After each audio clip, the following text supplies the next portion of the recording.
Next on Worcester News Tonight, how people in a small central Massachusetts town are remembering a soldier killed in a military training exercise. Plus, a local congressman weighs in on President Trump's latest deal concerning DACA.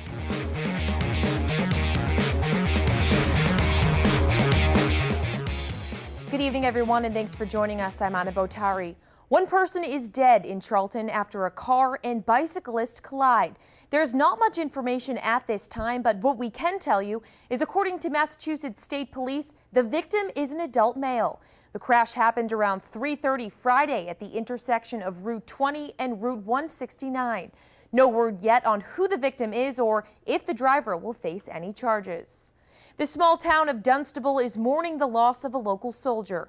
Flags are at half-staff for Staff Sergeant Alexander Delita, a 2003 graduate of Groton Dunstable Regional High School, who was killed during a training exercise at Fort Bragg Thursday. Our Rosalind Flaherty has the story. Flags fly at half-staff in Dunstable. The small town is mourning the loss of one of their own. Shocking news to everybody. The Army says 32-year-old Staff Sergeant Alexander Delita was killed during a training exercise Thursday at Fort Bragg, North Carolina. 7 other soldiers were injured. It's just truly a tragedy. You know, we respect everybody that serves our country. Staff Sergeant Delita was enrolled in the Special Forces Qualification course at the Army's JFK Special Warfare Center. He enlisted in the Army in 2006 and has received several awards, including Army Commendation Medal and the Combat Action Badge. For those heroes that protect our country, I think, we owe them an invaluable debt. And, for the family to have the, and the soldier to have made that ultimate sacrifice, it really does say a lot for their, their patriotism. Fort Bragg released a statement reading, in part, Staff Sergeant Delita's death is a reminder that a soldier's job is inherently dangerous. Our thoughts and prayers are with Staff Sergeant Delita's family and friends. Dunstable is where Sergeant Delita grew up. His parents still live here, and the tight-knit community is feeling their pain. Steve Merrow remembers him when he was a teenager. I used to see him go up and down the road. I'd wave at him. He'd wave back. Very friendly kid. Merrow says the tragedy hits close to home. I have a son the same age, and I can't imagine, losing my son like that. Rosalind Flaherty, Worcester News Tonight. President Donald Trump announced this week he's working with congressional leaders to reach a deal concerning DACA. The decision to overturn former President Barack Obama's executive order did not sit well with all members of Congress. Congressman Jim McGovern was one of them. McGovern says he feels President Trump made a big mistake. And if President Trump wanted to do something legislatively, he should have worked with Congress. The two parties will now try to come to some kind of agreement. The deal that Chuck and Nancy and Trump supposedly struck was that we would move a bill to the floor to protect the Dreamers, but also, enhance border security. Depending on what that means, I could probably live with it. But I'm not going to vote for a wall, or I'm not going to vote to do things that are going to, further disrupt people's lives. McGovern says there's no choice now but to resolve this. The Boys and Girls Club of Webster Dudley employee accused of inappropriate behavior is now facing criminal charges. We first reported this story Wednesday, and tonight, the Dudley Police Department says the 33-year-old employee is being charged with 6 counts of assault and battery on a child and 1 count of disturbing the peace. He's accused of pulling girls' hair and kissing others on their cheeks. The Boys and Girls Club says the employee has been fired. Police say he'll be summoned to court for a hearing, and if sufficient cause is found, he will be scheduled for an arraignment. Now to Shrewsbury, a youth football coach being suspended. It's all because a 10-year-old player was put back in the game after getting hurt. Cassie Arsenal has the latest from Shrewsbury. Her message: improve communication. Her son now taking that mandatory week off by the league, but she says it could have been a lot more serious because the message from the ENT on the sideline wasn't clear. The Shrewsbury American Youth Association has been placed on probation and its coach suspended for 4 weeks after the 10-year-old was put back in the game despite an EMT determining the boy should stay sidelined. But the coach said in a statement that, quote, "We as head coaches are not medical professionals, and as such, we rely on EMT's opinions and decisions. If medical information is of significant importance, it must be brought to me immediately, and in this case, it was not."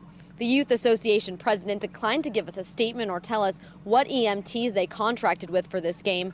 Tyler's mom said the EMT never told her or any of the 6 coaches point blank that Tyler could not go back in to play the game.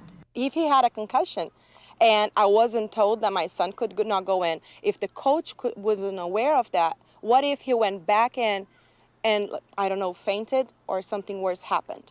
The Central Massachusetts Youth Football and Cheer Conference is now making it mandatory after every single injury for their coaches and EMTs to talk directly to one another after that happens. In Shrewsbury, Cassie Arsenault, Worcester News Tonight. Just one day after the most recent terror attack in London, the Center for Nonviolent Solutions hosts a discussion in Worcester to discuss making peace in the community as well as worldwide. Dozens of community members and city leaders gathered at the First Unitarian Church Friday.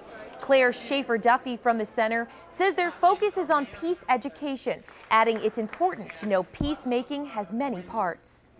We get to these crises and these bombings when we don't have a culture of peace, when we have a culture that is relying on violence as the tool for resolving conflict. Schaefer-Duffy says conflict is always going to be there, but spreading the message of how to do it without harm is the key. Worcester police are investigating a stabbing outside of the Registry of Motor Vehicles Friday. Police were on scene around noontime today. They say a 60-year-old male victim was sitting on the windowsill bleeding from his arm. It's unclear what led to the stabbing, but witnesses say they noticed a fight between the victim and a younger man. The victim was transported to the hospital for non-life-threatening injuries and is expected to be okay. Anyone with information is asked to call police. Service on the Worcester commuter rail line back to normal following a deadly accident. Transit police confirming a passing train fatally struck a 32-year-old woman in Natick around 5:30 Friday morning. A 49-year-old man was seriously injured as well. He's expected to survive. The MBTA says both were trespassing, but it's still not clear why they were on the tracks in the first place.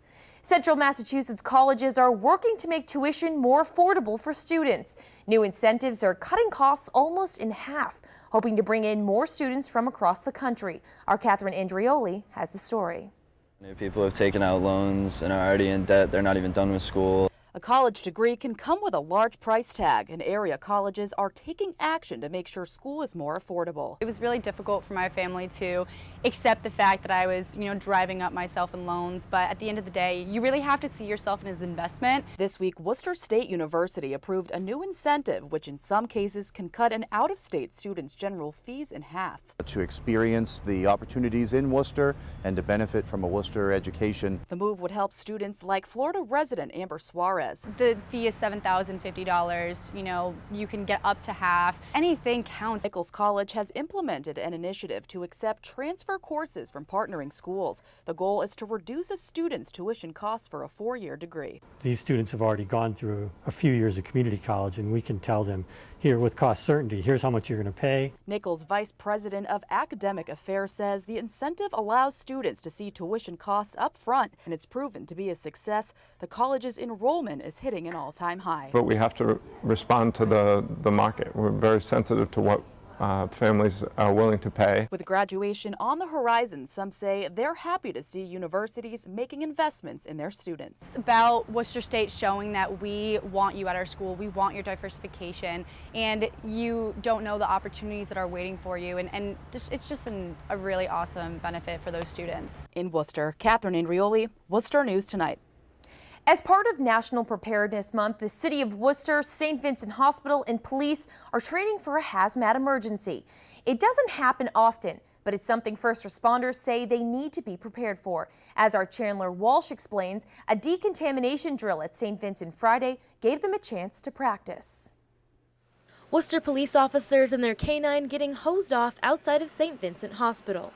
It's just a drill, but the scenario is serious. Today we're going to be doing a simulation of a chemical spill and decontamination, so if a police officer was contaminated. Worcester's local emergency planning committee runs a drill like this every year, and it's always different. So the scenario is an actual train that goes through the tunnel here at St. Vincent's Hospital, and there's a derailment and a hazardous material spill.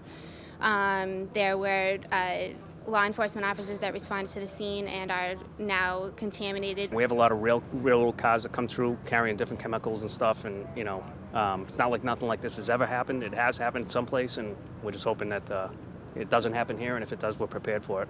Officers Tom Bishop and William Stout and K9 Elmer ran through what it would be like if they were exposed to harmful chemicals.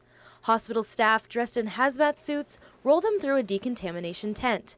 Then hoses and sprays with a mixture of soap and water wash away any chemicals. The patient would then be evaluated for a need for the emergency room. If they're not injured and don't need other further medical care, it may end there. The city and St. Vincent ran Friday's drill for emergency preparedness, and they want area residents to know they are prepared. It's important that with any hazardous material, we are trained to handle it in practice before it becomes a reality. We've done this drill many, many times so that we are ready, and our staff is very good and adept at setting this tent up very, very quickly. Chandler Walsh, Worcester News.